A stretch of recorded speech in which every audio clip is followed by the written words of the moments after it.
ದೆಹಲಿಯಲ್ಲಿ ರಾಹುಲ್ ಗಾಂಧಿ ವಶಕ್ಕೆ ಪಡೆದ ವಿಚಾರಕ್ಕೆ ಸಂಬಂಧಪಟ್ಟಂತೆ ಕಲಬುರಗಿಯಲ್ಲಿ ಸಚಿವ ಎಂಬಿ ಪಾಟೀಲ್ ವಾಗ್ದಾಳಿ ನಡೆಸಿದ್ದಾರೆ. ಯುವಕರನ್ನು ಕರೆದು ಮಾತನಾಡಲು ಮೋದಿಗೆ ಆಗಲ್ವಾ ಅಂತ ಕಿಡಿಕಾರ್ತಾ ಇರುವಂತದ್ದು. ಧರ್ಮೇಂದ್ರ ಪ್ರಧಾನ್ ರಾಜೀನಾಮೆ ಪಡಬೇಕಾಗಿತ್ತು, ಉದ್ಯೋಗನೂ ಇಲ್ಲ, ಪಕೋಡ ಮಾರೋಕ್ಕೂ ಬಿಡ್ತಿಲ್ಲ ಅಂತ ಹೇಳಿಬಿಟ್ಟು ಕಲಬುರಗಿಯಲ್ಲಿ ಸಚಿವ ಎಂಬಿ ಪಾಟೀಲ್ ವಾಗ್ದಾಳಿ ನಡೆಸಿದ್ದಾರೆ. ಅದರಲ್ಲಿ ನುಸುಳಿಕೊಂಡು ಇವರೇ ಮಾಡಿಸ್ತಿರ್ಬೇಕು. ಅದರಲ್ಲಿ ಇವತ್ತು ಲಕ್ಷಾಂತರ ಬಂದಿದಾಗ ಒಂದಿಬ್ಬರು ಯಾರೋ ಹೋಗ್ತಾರೆ, ಅವ್ರ ಉದ್ದೇಶ ಏನಿರ್ತಾರೆ ಗೊತ್ತಿರಂಗಿಲ್ಲ.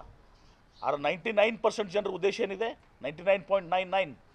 ಇದೆಲ್ಲ ಲೋಕಸಭೆಯಲ್ಲಿ AICC ಅಧ್ಯಕ್ಷರಂತ ಮಲ್ಲಿಕಾರ್ಜುನ ಖರ್ಗೆ ಅವರು, ನಮ್ಮ ನಾಯಕರಾದಂಥ ರಾಹುಲ್ ಗಾಂಧಿ ಅವರು, ಸೋನಿಯಾ ಗಾಂಧಿ ಅವರು, ವೇಣುಗೋಪಾಲ್ ಅವರು, ಸುರ್ಜೇವಾಲಾ ಅವರು ಎಲ್ಲರೂ ಕೂಡ ಈ ಲೋಕಸಭಾ ಅಧಿವೇಶನ ನಡೀತಾ ಇದೆ. ಮತ್ತು ಎಲ್ಲ ಪ್ರತಿಭಟನೆ ನಿನ್ನೆನೂ ಕೂಡ ಅವ್ರನ್ನೆಲ್ಲರನ್ನೂ ಕೂಡ ಬಲವಂತವಾಗಿ ಇವತ್ತೊಂದು ದಿವಸ ಪ್ರತಿಭಟನೆ ಸಂದರ್ಭದಲ್ಲಿ ಅವ್ರನ್ನ ಎಲ್ಲ ಎಳ್ಕೊಂಡು ಹೋಗಿ ಇದು ಮಾಡಿದ್ದನ್ನು ಕೂಡ ದೌರ್ಜನ್ಯವನ್ನು ನೋಡಿದಿರಿ. ಪ್ರಜಾಪ್ರಭುತ್ವದ ಕಗ್ಗೋಲೆ ಇವತ್ತಿನ ದಿವಸ ನಿನ್ನೆನೂ ಕೂಡ ಆಗಿದೆ. ಹೀಗಾಗಿ ಅವರೆಲ್ಲ ಇದರಲ್ಲಿ ಬ್ಯುಸಿ ಇದ್ದಾರೆ.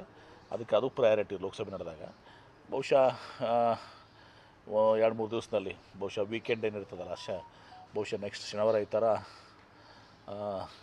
ಇದೆಲ್ಲ ಲೋಕಸಭೆಯಲ್ಲಿ ಇವತ್ತಿನ ದಿವಸ ಎಲ್ಲ ಒಂದು ಇತ್ಯರ್ಥ ಆಗಿ ಇದು ಆದರೆ ಪಕ್ಕ ಶನಿವಾರ ಈ ಥರ ಕರೆದು ಮುಂದೆ ಆಗಲೇಬೇಕಾಗ್ತದೆ ಸಂಪುಟ ವಿಸ್ತರಣೆ. ಯಾಕಂದರೆ ಸೆಷನ್ಗಿಂತ ಮುಂಚಿತವಾಗಿ ಎಲ್ಲರೂ ಸಚಿವರು ಇವತ್ತು ಸಹ ಅದು ಆಗಬೇಕು. ನೀಟ್ ಲೀಕ್ ಪ್ರಕರಣದ ವಿರುದ್ಧ ಇದೀಗ ಕಾಂಗ್ರೆಸ್ ಕೆರಳಿದೆ. ಬೆಂಗಳೂರಿನ ಬಿಜೆಪಿ ಕಚೇರಿ ಬಳಿ ಕಾಂಗ್ರೆಸ್ ಕಾರ್ಯಕರ್ತರು ಪ್ರತಿಭಟನೆ ನಡೆಸಿದ್ದಾರೆ.